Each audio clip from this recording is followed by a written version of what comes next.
No nsiabo ene eye memene da ahine mebosome ne da toso aduonu nsia ensemo a eba ye kase epono so na asemufo ayimu se yensamfa mesi ahwefo asubio enti we no ye frɛ no simiso kase aboso ba na magyapaye ensem no edoso enumere mi a me ne mosom midinde Kwabena Frimpong Manso KFM kasa asomdwen ka munyina yɛnhyɛ ensɛm no ase emfiri mrahye bedwafie mrahye bedwam opanyin a wɔno na tena dwamu Speaker of Parliament na de ato dwa sɛ sesia no enyade a wɔnhyia mudie no wɔhu ne sɛ nnɛ anase akina na ɔbɛba de enam so ama nsɛm yi nyina ba ɛyɛ abra wosi gyina yɛ sɛ MPP foɔ enipa miɛnsa NDC nipa baako a ɛkwa ɔfa so ba mrahye bedwamu no ekwa awiye no wasan da won ho a wakwa akogina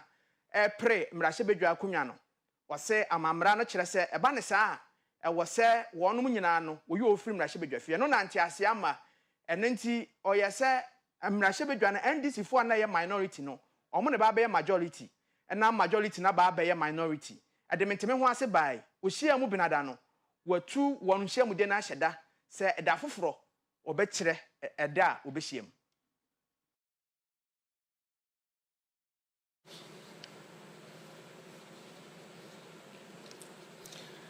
Honorable members, as you may recall, on Thursday, I informed the House, pursuant to Standing Order 18 of the Standing Orders of Parliament, on the occurrence of vacancies in the House in relation to 4 honorable members. Yesterday, I received a process from the Supreme Court, which is a ruling from the Supreme Court pursuant to an ex parte application directing Parliament to recognize and allow the 4 affected members of Parliament to duly represent their constituents and conduct full scope of duties of their offices as members of Parliament pending the final determination of a suit filed by Honorable Alexander Afenyo Markin. By Article 102 of, apart from the person presiding, shall be 1/3 of all the members of Parliament. Shall be determined by the votes of the majority of members present and voting, with at least half of all the members of Parliament present. Honorable members, the fact that there is a question on the composition and constitution of Parliament, and having regard to the public interest and the exigencies of the state of affairs in Parliament, I will proceed to, in accordance with Standing Orders 59, adjourn the House indefinitely. That is sine die. I want to quote Standing Orders 59:1. It says, the Speaker may, in consultation with leadership, suspend a meeting of the House indefinitely or for a period determined by the Speaker, having regard to the public interest and the exigencies of the state of affairs in the country. Honorable members, I have consulted leadership, and I am exercising my discretion to decide to suspend the meeting of the House indefinitely.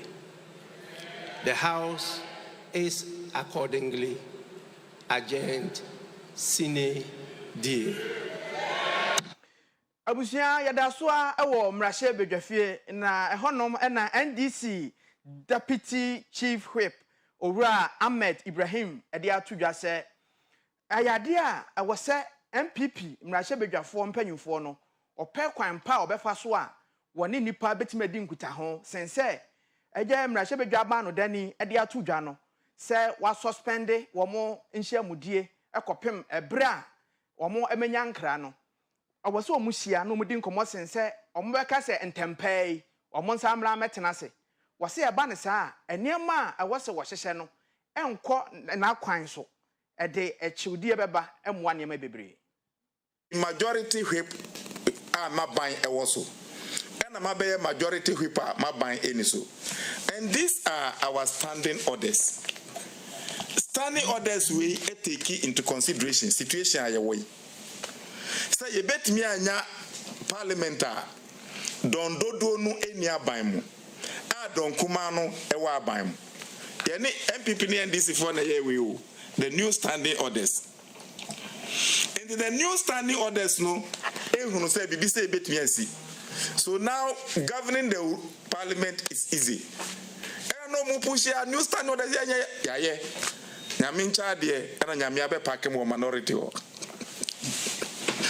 As they say muna mo wa by mo. So this is a practical situation which was foresaw that it could happen. And we were thinking that it could happen a bit more see our future government, not knowing it was just behind us. Minya, ndiye Kenya, Endra, Speaker Freno, or say, me ma ruling, Yawada, Adiachin, Parliament, this is our second sitting. Next sitting. So we adjourn Thursday to Tuesday. And on Monday, no Ninsaka decision from Supreme Court. In the Emra Metrasi, no country. By now, minority for no MP before na kase. Omu machemba ho kupimsa speaker best sana no. Na obesi sana no a eje chemba ho no obesi sana. Osi munko transfer besi sana means sana munko transfer. Na wo se un transfer just ostana no answer. Onko sisa no wen usi and me kwa kotra me office ndi obeka no meti na se usi wo ye recall a odi ba chamber ho a parliament ho na say recall a odi ba betra office ho and then na office parliament speaker si betrans na menka sa usi de bi no enye no na wo ba be nti asem no see no say they act before they think, but in this game you must think before you act. And namobia wu to biano, it was evaluating on say what is the end game? What is your exit plan? By that na omudi the speaker at oh mu frame mu press conference. No mugaza this the ruling is satanic. Is this? Yes, I know mukachere. It's evil, it's satanic, is this? They acted and said all these kind of things before now they are thinking. Meanwhile, you've already acted. Ora Richard Ahiaba wano anaya Director of Communications Edema MPP amanyuku no wode abasobode ama mrahye bedwam wonuma ejinem ewo MPP din mu teacheru ene majority leader Ora Alexander Afenyomakin se abra Speaker of Parliament ditudwa se MPP amanyuku no wonuma ya domkuma ewo mrahye bedwafie no ugina konkoden pa wonto aso na wonyinam emwa ma MPP amanyuku no na Ghana kabema minka bi ensi pinsita.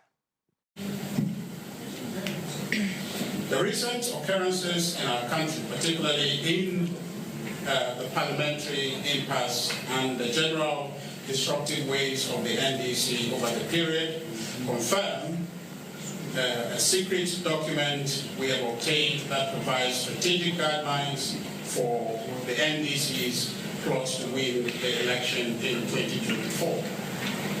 I'm talking about a document titled Winning the 2024 election and beyond, a comprehensive NDC strategy. I'm sure you have seen this document.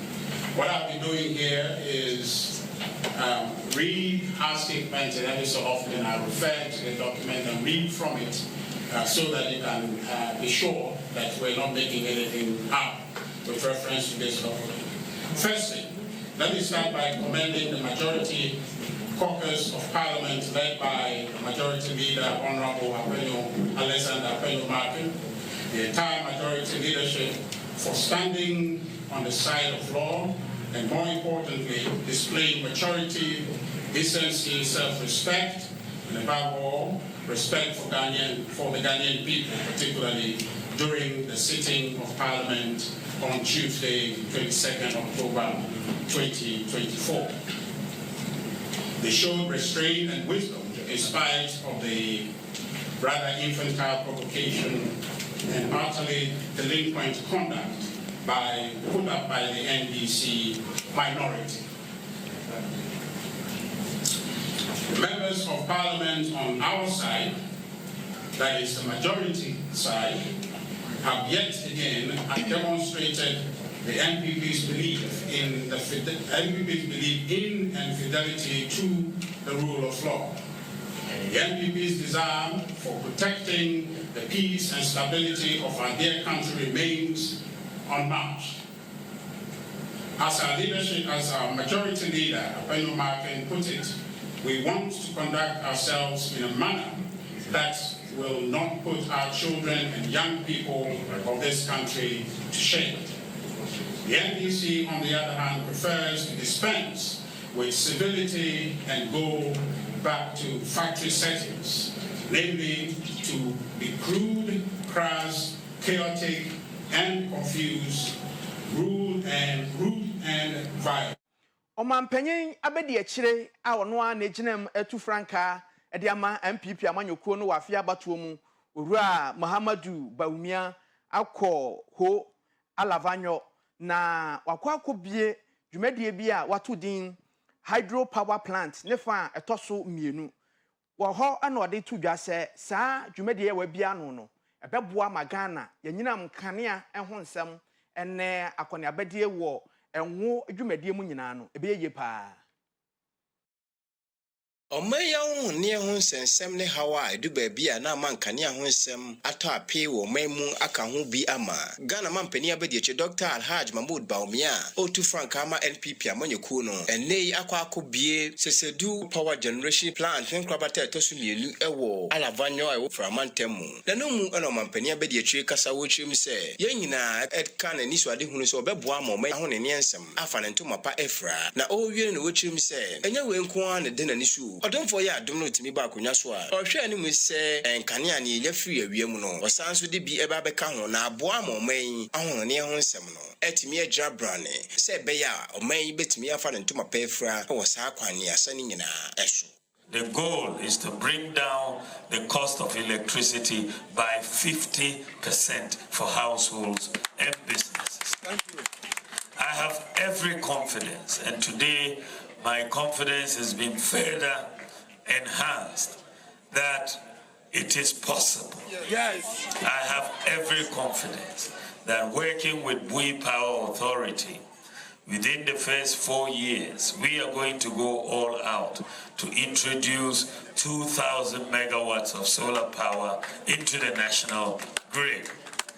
And we are going to do so much to bring this. Ora Kofi Jamesi eye pani kwanche for the Big Power Authority ano. Opani so akasa echim se Big Power Authority mpanifo guso ekeka ne ma abumu a se be ya obetimi aboa ma omba ya ho ne ho sem no etimi akonkan na aboa ama omai Ghana ade hyenso nya ahonene e de adi wonjuma ahodo nyina. As a result of the experience gained from this project, we will be commencing a 3 megawatt plant at Blue Waterfall early next year under your presidency of Dr. Mahmoud Bawumia.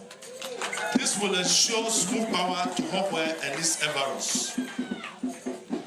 We Power Authority will add 105 megawatt solar power to the energy mix by November this year.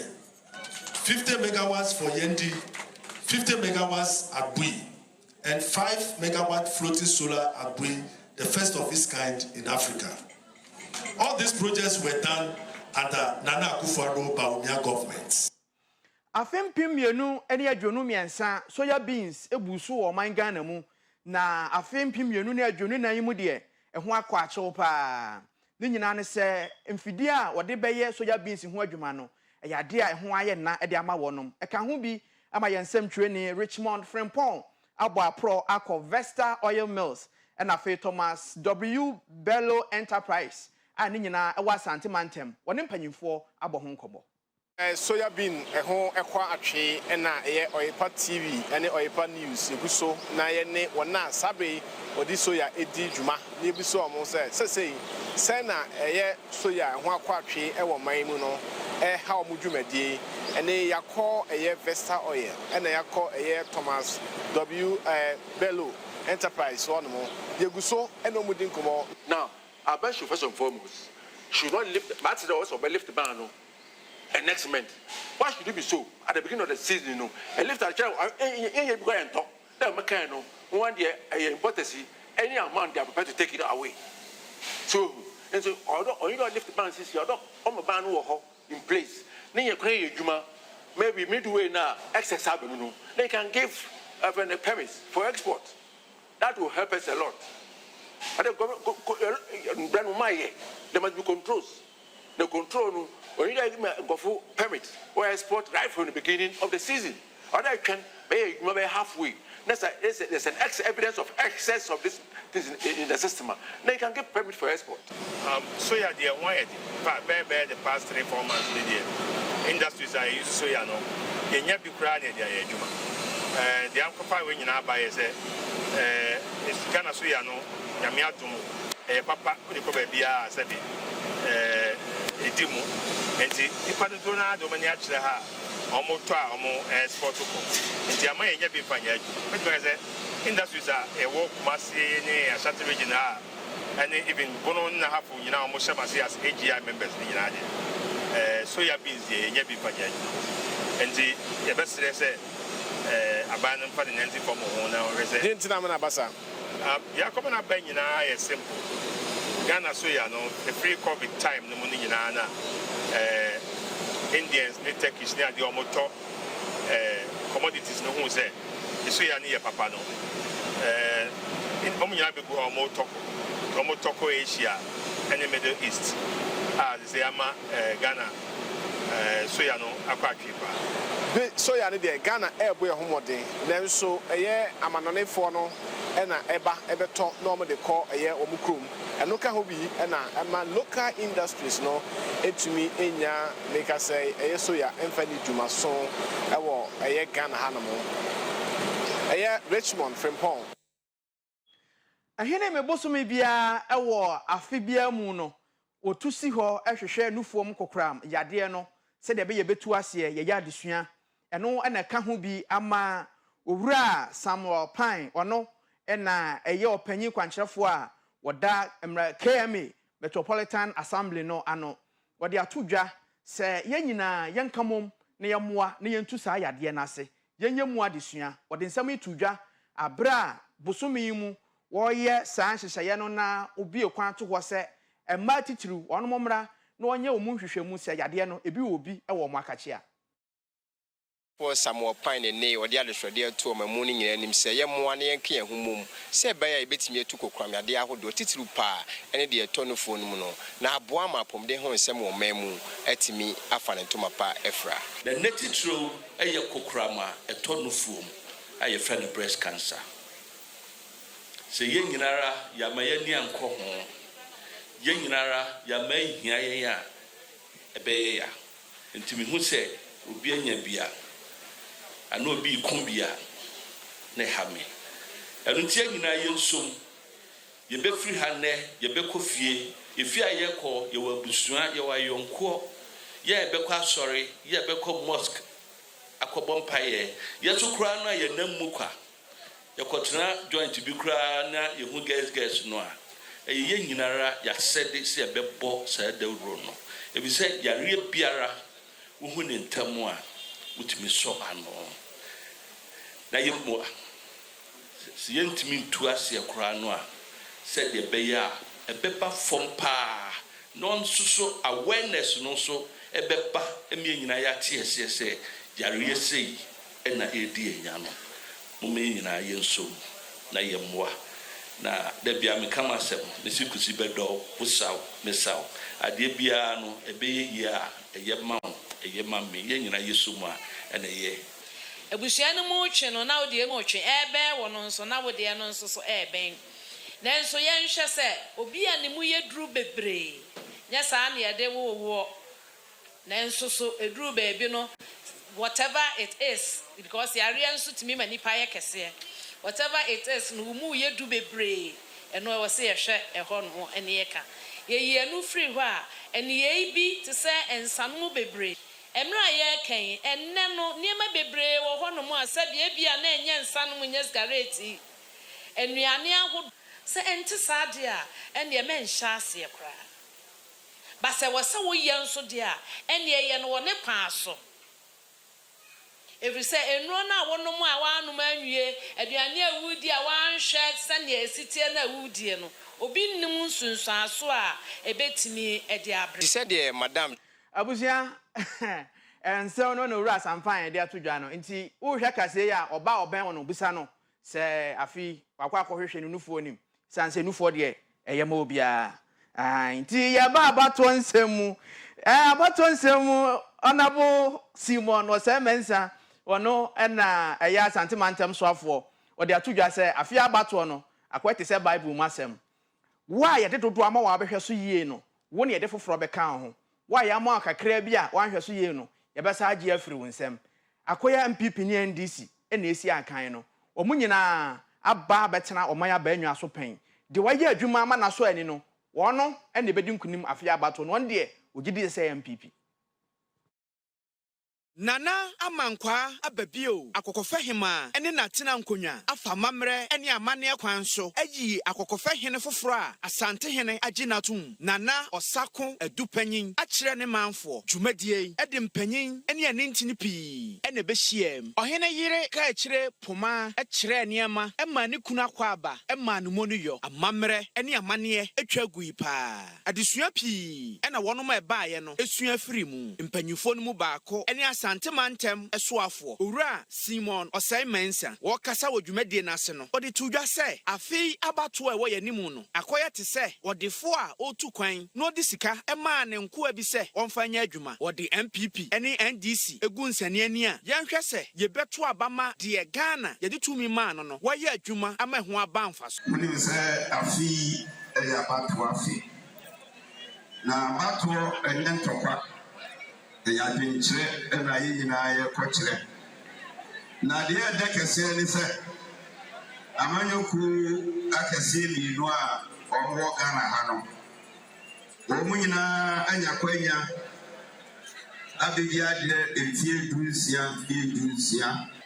dunsia na yedima amanyoku mi no eno ho kontagu ena osi kuchire Ghana sa ade we ni ebebe so de atoa enti obia be bunu konta we ayati say the parable of the talents musikani o kono de sika hihye ne kwano ensa so monfa enkoye adwuma na o mo de adwuma ma sika no bo ho ngo no na obi fikotutu fo ade sika no ko share ho obaye no oji Sikana ewo akwana wode koshe from no the different in some and koma wo mo a wo ntimi de sikano eye adwuma ama ebo ho no san kwanta no so bi na yedi edi bia obi ye ko cafe breaking the 8 a enya se usore ya ko breaking 8 no yesi ye didi se adwuma ye no san fie dusia no ya the NDC dia batuto ho a enduro ho ba bia eno na ye de yesi ye gina so ye de akọ breaking 8 owura Simon osai mensa etoa ne nkasa yeso no obo akokofe man ene mu mpanyimfo abaso esanse uduru kro no mu a emu ofe titiriw ene omo community center wasie osre nkronkura akase obi anhwe akokofe man na wonsua wo no akokofe ahade Emra na me yemra shebedwani moneme ediniye na mokoso eneme ediniye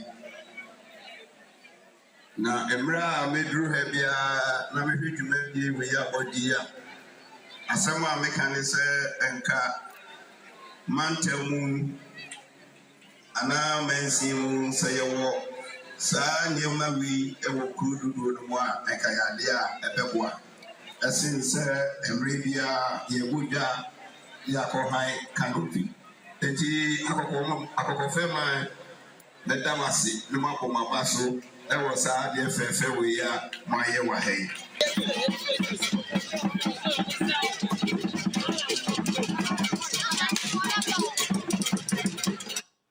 Owura Mary Jude Kwache eye Roman Catechism ni a wɔsom wɔ St Agnes Parish a ɛwɔ Offenso Maase wɔde afutuo ama asɔfoɔ sɛ wɔnya bi ama na busu a menye hwehwɛ ne mu ma de woni bie bi ɛno ɛna kyerɛ nyamesom pa.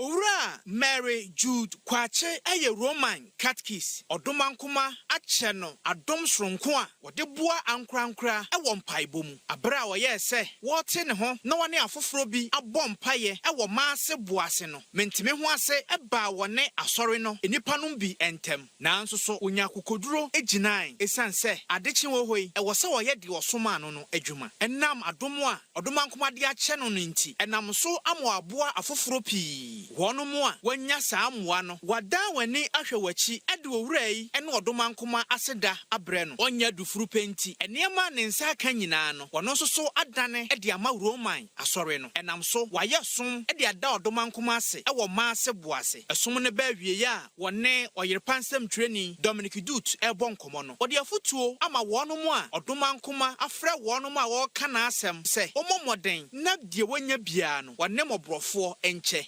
Sɛ nyame frɔ no so de bibi hyɛ wɔn nsa ka ho sɛ ɛnyɛ wo nko ho te nyame de ma wo wɔde ma sɛ ɛmmoa ne mmoa afoforo nyinaa bi ade ba kɔmɛ sɛ nya nsɔfo mu te sɛ wo nko abɛnya na de bɛtɔ ka ɛntare ne nyama kɛsɛ yɛ na nipa asɔre so tim futuo ɛmmoa tie to bɛyɛ nyame kyi ade yɛnwene afoforo ɛwɔ akyire so ho ɛbɛboa ma mo so nyankopɔn so mfrɛ wɔ mo no yɛsrɛ wɔ mo yɛsrɛ mo nyame de nyame nka yɛ no mo ma nyame ɛnka na mo na mo yɛnka de nyankopɔn aka ɛnam so ama asomdwa ba yɛ mu ɛne Ghana man nyinaa. Ebia ɔbɔ mpaeɛ a ɛnɛ ɛhɔ nso so abɛyɛ Roma asɔre baako no ɛhyɛ St Agnes Catholic Church a ɛwɔ Offenso Maase ase wɔn sɔfo panyin ɛne Reverend Father Francis Abebrese wɔde abasobɔdeɛ ɛma owura Mary Jude Kwache ɛsrɛ afoforo sɛ wɔnhwɛ no nsua no. Ɛnɛ yɛhwɛ deɛ yɛnua yi ayɛ a wayɛ adeɛ paa sɛ ase catechist wɔgyina mu ɛde mpaebɔ ɛne mmoa aboa afoforo wei na yɛpɛ sɛ yɛma asɔre mma ɛnso ɛwɔ asɔre mu susua bi sɛ ɔmo nso amanehu nyinaa ne atete nyinaa mu no ɔmo mpa ba na ɔmo nte ɔmo mfi asɔre ɔbɛkɔ so a de onimdeɛ ne onyansa na osika na obibi ɔwɔ nso aboa asɔre no ɛne asɔre mma ama asɔre atu mpɔn. Owura Emmanuel Adu edi adanseɛ ogyina so ɛda owura Mary Jude Kwache ase esan sɛ ɛnyɛ wɔno a nkampɛmpɛnso a waduri onnuru hɔ. Yɛka nkɔla a wɔfa yɛn ɛtete yɛn na meka ho bi ɛnam ne so ne futu ne mmoa ne mpaebɔ so ɛna metumi kɔɔ university ne ɔni bi ɔnyɛ obi a wahyɛ ada so but ne mmoa a wɔso wɔde boa yɛn deɛ ɛboro yɛ adwene yɛnte ase so ɛtɔre bi yɛ kɔ a ɔfrɛ yima yɛbie sukuu ko ɔbɛkɔ na bia ɔgare konko mmienu na ɔde bia kakra bi ahyɛ mbi kuma taatoɔ ɔbɛkɔ ɔsɛ kɛ sika nti bebree ebi kɔ sukuu ɛna one nyamesom mu so waboa yɛn. Abusia aha ɛna ɛbrɛ bɛma yɛ kwan na yɛde simi so kaseɛ no asie yɛda ase sɛ ɔgye brɛ ɛhwɛ yɛn kɔso na no Yerepa TV ɛntena bidende Kwabena Frimpong Manso KFM.